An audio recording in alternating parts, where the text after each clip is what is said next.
Hi everyone, and welcome back to Journey into Hopefulness. I'm Jen, and tonight we are doing Chapter 2 of the 100 Simple Secrets of Happy People. And Chapter 2 is titled, Use a Strategy for Happiness. We assume that happy and unhappy people are born that way. But both kinds of people do things that create and reinforce their moods. Happy people let themselves be happy. Unhappy people continue doing things that upset them. Happy people do not experience one success after another, and unhappy people one failure after another. Instead, surveys show that happy and unhappy people tend to have had very similar life experiences. The difference is that the average unhappy person spends more than twice as much time thinking about unpleasant events in their lives, while happy people tend to seek and rely upon information that brightens their personal outlook. So basically what it's saying is that what you focus on will define your experiences. It will define your life. Think about the last time you were going to buy a new vehicle. And say it was a Ford F-150 King Ranch. And you've researched it online, you've decided, yes, this is the vehicle that I want. Well, the next time you go out driving, all of a sudden you see Ford F-150 King Ranches everywhere you look. Where did they suddenly come from? You never noticed them before. It seems like they're everywhere. Well, those Ford F-150 King Ranches have always been there, but you've never noticed them because that's not what your focus has been on. When you're unhappy, you tend to focus on the pain, the suffering, the frustration, the resentment, the oh woe is me, the things that were done to you.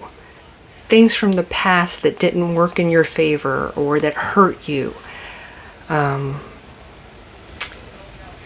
me, some of my unhappiest times were the first several years of not being able to see my daughter when the alienation first started. And I know that for many years I lived like this. I lived trying to grab the past and bring it with me. I tried grabbing on to the sorrow and the frustration of not having her anymore, the missing, of holding her, of hearing her voice, and that pain that I felt because I couldn't have that anymore. And it came with me in a very heavy load. And for years, I held on to this very heavy load of the past, and I lived there, and I suffered in it. And what happens when you're carrying a heavy load of groceries or just something large? A lot of times it blocks your vision, right? You can't really see where you're going. It's what you're carrying is too heavy and too large for you.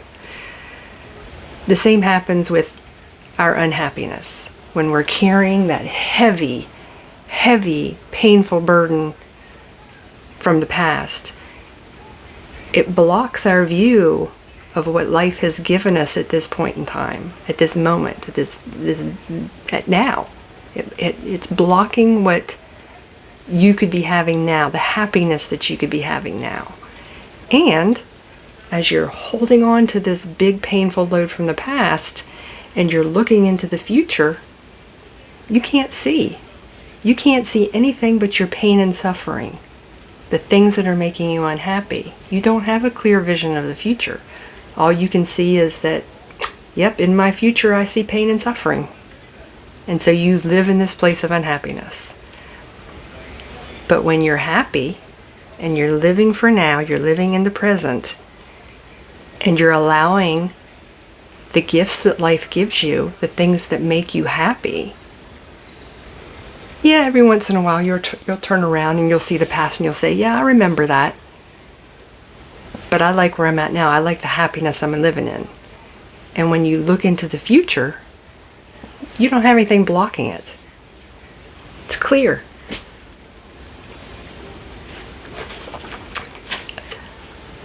Many times it takes coming out of your comfort zone to find that place of happiness again. Living in the unhappiness for so long becomes a place that you know, a place that you, despite the pain, feels comfortable. And oftentimes it's scary to step out of that. It's scary to step out into the unknown. But in order to achieve happiness in our life, in order to achieve that place of peace and joy, you have to step out of your comfort zone. You have to be willing to take that leap of faith to move forward. For me, coming out of that comfort zone of pain and suffering, it wasn't just I didn't just wake up one day and decide, I'm going to leave it in the past. It's a process. And everyone has to find their own process of coming out of that place of unhappiness. I know it is something you have to put effort into. You have to change your thinking. Instead of waking up every morning holding on to that pain, you have to start waking up in the morning saying, I'm going to release it. I'm going to choose to live for now. I'm going to choose to be happy. I'm going to choose to look for things that brighten my soul, that make my heart happy. And you make that a habit. Instead of the habit of waking up every morning in misery, you change your habit. You wake up in the morning and you smile.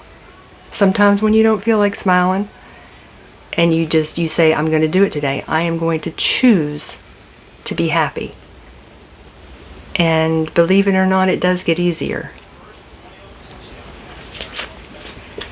So, again, I have Susie Toronto with us today, and another little poem that I think fits today's chapter 2, called Comfort Zone. Real living begins where your comfort zone ends.